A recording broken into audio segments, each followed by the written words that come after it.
there he is! And the bandage toss gets him. I got my despair up. I think I missed him with my tantrum. Maybe able to catch him. Oh, damn it. I think he's going to escape. Oh, and actually Annie gets hit by the ash arrow, so I'm going to stay in the bush just to guard her in case Ash should decide to come in, but it's mostly a defensive feature. Yeah, so, okay. Dorn's Shield. You can also start with Dorn's Ring. I know it's a caster item, but Amumu's sort of a caster tank.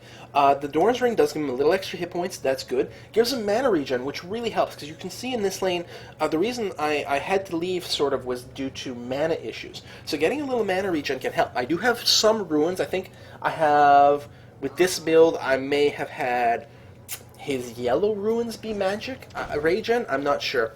But you can do with a little bit of that mana regen. I try to avoid going for a full-on, like, chalice, because that's a lot of money spent on it. But a Dorn's Ring gives you just a little bit, and it certainly helps. The AP is also really good. It can really help you get the last hits using Tantrum. It's never wasted. All your abilities scale based on AP. AP is not a bad thing with this tank. Obviously, you need to focus on survivability, but a Dorn's Ring is not a bad start. I'm getting the blue buff right now, but there's a big team fight going on in the middle. I'm going to switch to live commentary soon. We're almost done talking about the build stuff, the background stuff. Looks like that definitely went in favor of my team there. Yeah, Dorn's Ring. Now, that being said, those items are really good if you're just starting out, frankly, with any character. But generally speaking, if you can avoid those and instead get something that builds towards a really useful item for you, that's better in general. But those Dorn items are really, really quite good. What I've done with this game is I decided that one of the first items I wanted to build was a catalyst. Once you've got a catalyst, if you're able to build it early enough, I mean, clearly, but you can usually get it fairly early. There's my ultimate going down to capture Twitch. Make sure to get the kill for Annie, who drops a Tibbers on his head. We've got Shaco chasing down. It's the real Shaco because he's got the buff, but oddly enough, he decides to, I don't know, he doesn't deceive or something, I'm not sure. I actually tried to kill him with Bandage Toss and inadvertently caught the little golems here and decided, let's keep going at it. So yeah, Catalyst. There's a few reasons for it. One, it effectively gives you tons of health and mana regen, and it really, really is quite good at keeping both of those up as often as possible. So once you've made your first trip for your Catalyst, you are in rocking shape in terms of maintaining the items. Well, here you're going to see something. I'm going to come in here, and I'm going to grab a few kills, but I am actually going to stop killing these guys in a sec. I'm going to walk away right about now and leave the last two guys for Olaf to kill.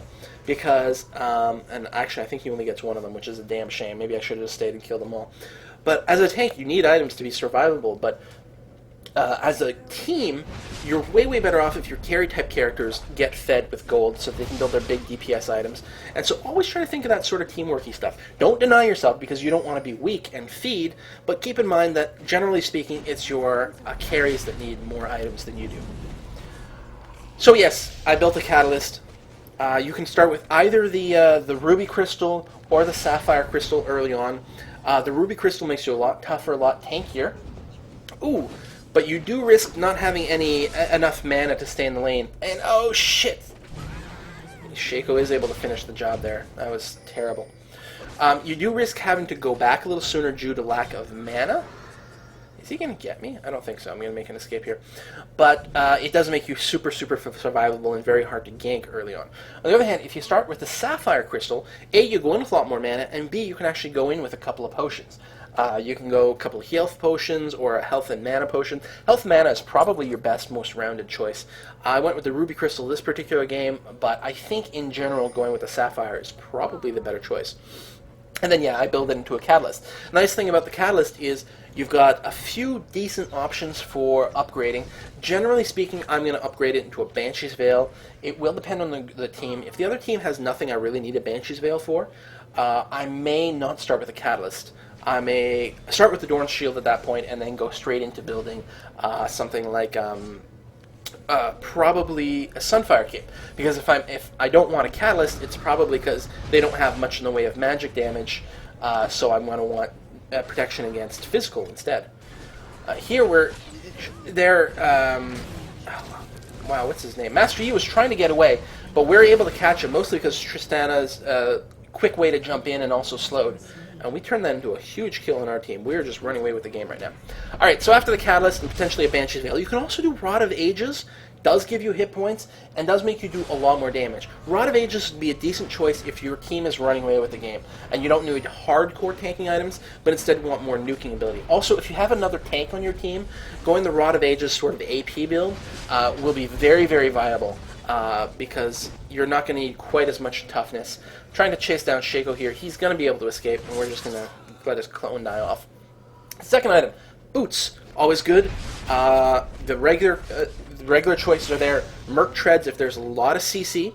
Although, generally speaking, as a tank, the CC is not quite as bad, because if they're using the CC on you instead of your DPS, it's not the end of the world. Ideally, you don't want to be CC'd so long as Amumu that you can't get off your ultimate, but I'm probably going to avoid Merc Treads unless it's like a really bad CC team. The Ninja Tabbies are really good against physical people, obviously, but the Boots of Swiftness are going to be an excellent choice for him so that he can chase people and be close enough to be able to use his Bandage Toss. I wouldn't want the mobility boots quite as much with him, because a lot of times he's going to be in combat, so he's not going to be able to take advantage of their higher speed. But Swiftness, excellent choice with Amumu. Potentially the best choice, actually. But experiment, see how you play him, your mileage may vary. After that, what do I build? Okay, the three items that are really quite good with Amumu are, one, Sunfire Cape. They're good on a lot of tanks. They give you a lot of protection against physical people, A, because of armor, B, because of the hit points, and C, the AoE damage really screws with like melee users. But as Amumu, you're able to pull yourself into people very reliably, so you're going to really take advantage of that Sunfire Cape virtually every game. Really good item with him. The other item I keep getting pulled to all the time, especially if I buy a chain vest first, is the Frozen Heart, or at least the whatever the item is that makes up the Frozen Heart, that also gives you mana, armor, and cooldown reduction. It does. The cooldown reduction is really nice on him. You get the extra bandage toss faster, you can spam Tantrip faster, and you get your ultimate back that much faster. Frozen Heart is an item I really like for him. I don't think it's actually the best item for him. I take it more often than I should, I think, because it's so very tempting. But I think something like a Sunfire Cape is a much better first item for him. Then as a second item, possibly the Frozen Heart. If you've got a lot of physical DPS coming your way, Frozen Heart does give you a lot of armor. Of course, you could always just get a second Sunfire Cape. There's nothing wrong with that. Note that once you get your Sunfire Cape, then you really start farming like a madman. You've got so much AoE farming ability, you're just laughing. So getting the Sunfire ASAP is really valuable, and I think that's what I'm going to do in this game. I just went Catalyst, Boots, Sunfire, and then I will probably finish the Catalyst afterwards. But the Sunfire helps you get so much money so quickly. Really, really quite nice on a tank like Amumu. So then maybe the Frozen Heart. Now, the other item is kind of counterintuitive if you're thinking of him as a tank. But Amumu scales really well with AP. He can actually put out a lot of high-intensity AoE damage. If you can get a little bit of AP with him, and you can see here I'm buying the Oracles, and I'm buying a Vision Ward. Oracles is going to help us hunt down Twitch and also Shaco. Very good item to get as a tank. The Vision Ward I was intending to drop by the Dragon, although I think I ended up carrying it around for a long time because the fights just pulled me away from the Dragon constantly.